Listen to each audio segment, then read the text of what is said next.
News just coming into our newsroom. CBS News Philadelphia learning that Philadelphia's police commissioner, Danielle Outlaw, has given her resignation to accept a new leadership position with the Port Authority of New York and New Jersey. Her last day on the job will be September 22nd. Now, Commissioner Outlaw, she's been with the department for the last 3.5 years. She was the first black woman to lead the Philadelphia Police Department. In her place, the mayor has appointed First Deputy John Stanford to serve as interim police commissioner. Of course, we'll continue to follow this story. We'll have much more coming up later today. I'm going to go ahead and say it's not that woman's fault. Danielle Outlaw, she's been our police commissioner for about 3.5 years. She came into the city. She didn't know what kind of shitstorm was going to hit her. Now, I'm going to go ahead and say I grew up in North Philadelphia. Luckily, I made it out of North Philadelphia, close to getting my mom out of Philadelphia. She's no longer in North Philadelphia, but she's close, she's close to being out. The cities right now, man, I never thought I'd be talking about politics, but the cities right now, especially these Democratic cities like Philadelphia, New York, San Francisco, Los Angeles, if you really look at them, they're having significant issues with their children, especially urban black youth.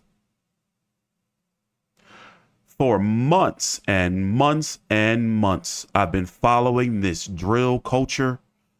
I never thought in a million years, me being a 40-year-old man now, I grew up on 21st and Turner Street, not too far from Temple University. Went to Frederick Douglass Elementary, for those who are from Philly. It's now Mastery, something like that, 22nd and Burks, Norris. Went to John Wanamaker Middle School, now a dormitories right there. William Penn High School, Strawberry Mansion High School. So I guess I want to say the neighborhoods weren't good. Yeah, there was a drug war going on, but it was somewhat contained. All my friends, from even teenagers, adults, we just knew don't do nothing at Temple University. It just was a no-go ground.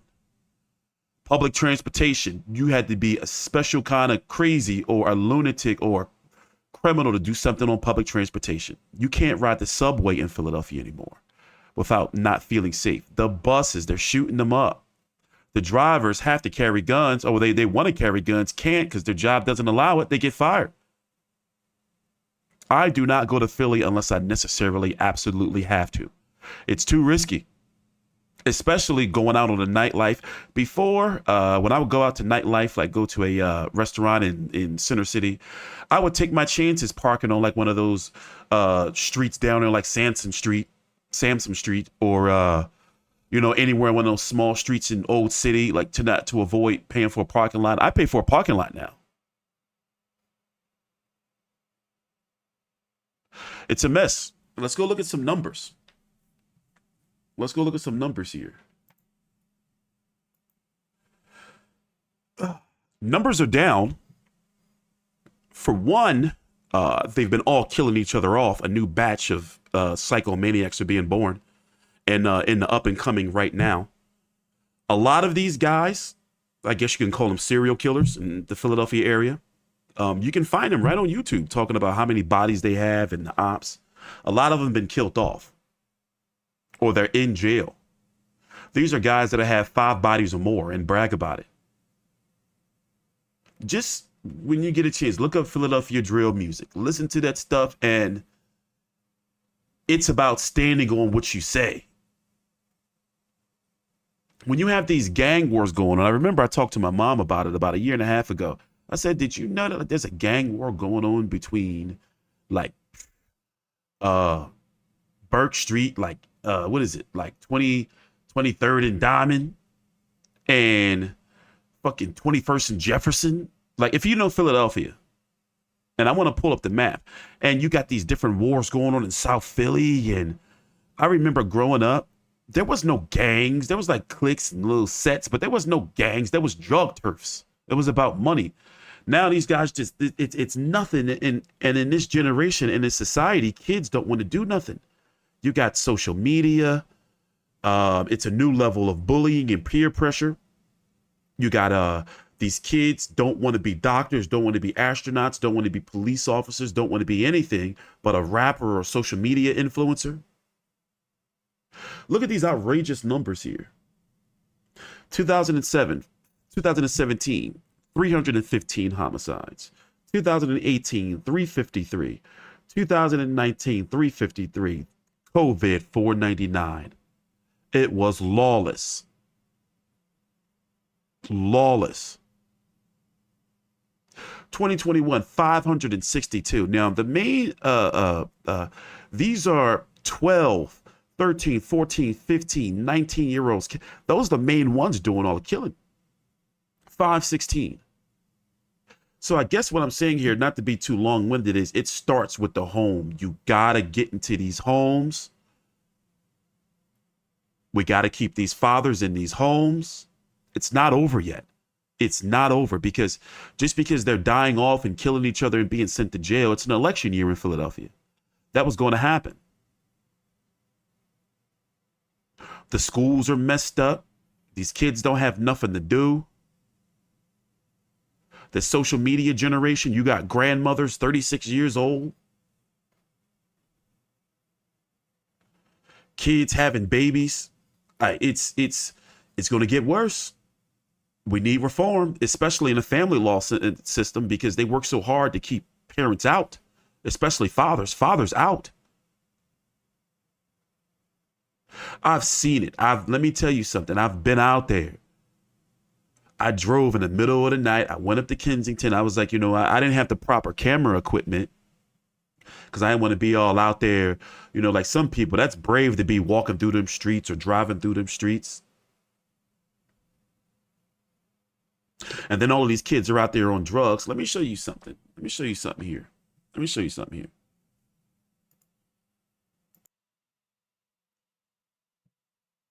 Hold on, we're here. So before we get out of here, what's just a message that you can give to the youth? I'm gonna keep it being if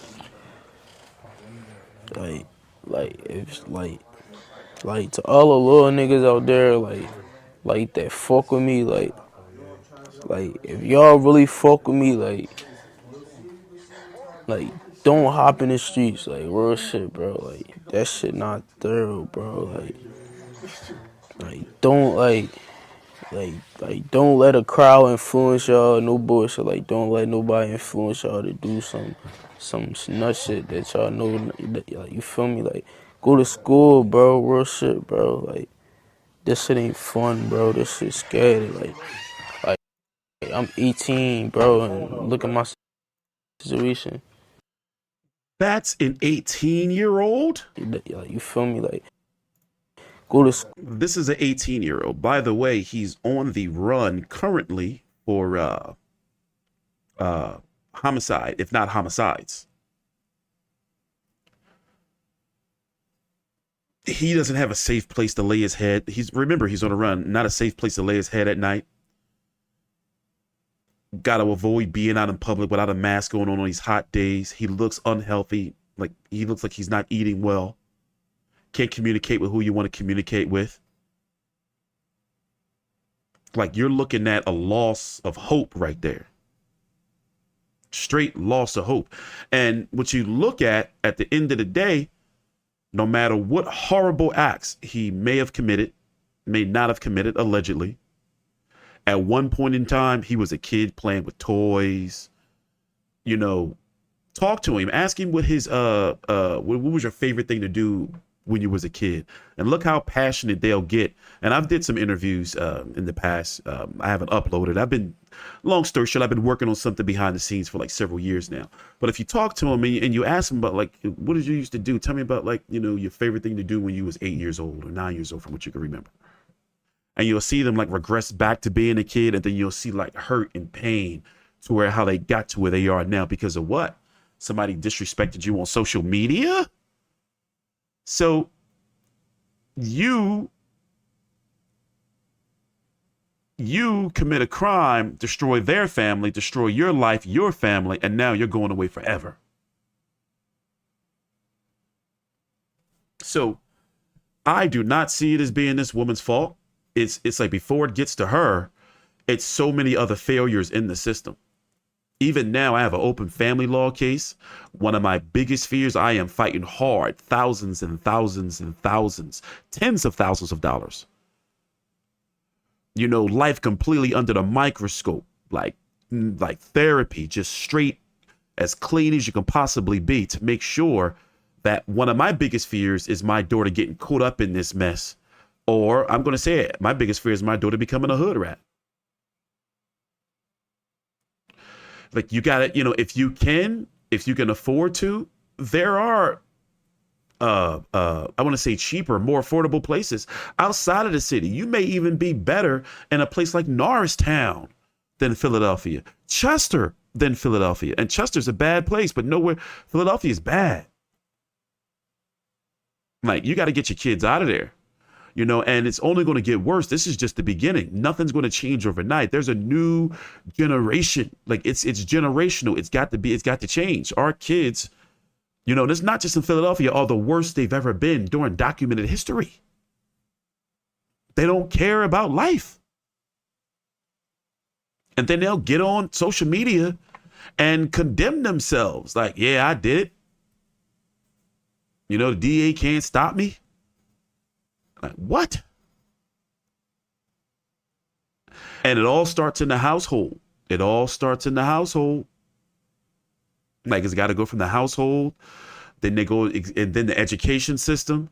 Then the education system fails. Okay, hey, what's happening on a psychiatric level? You know, counselors try to fix this. Then if it's like, that's when the police are supposed to come in. And it's like, hey, we got to lock you up. You had all these different, you know. So, and put yourself in her position.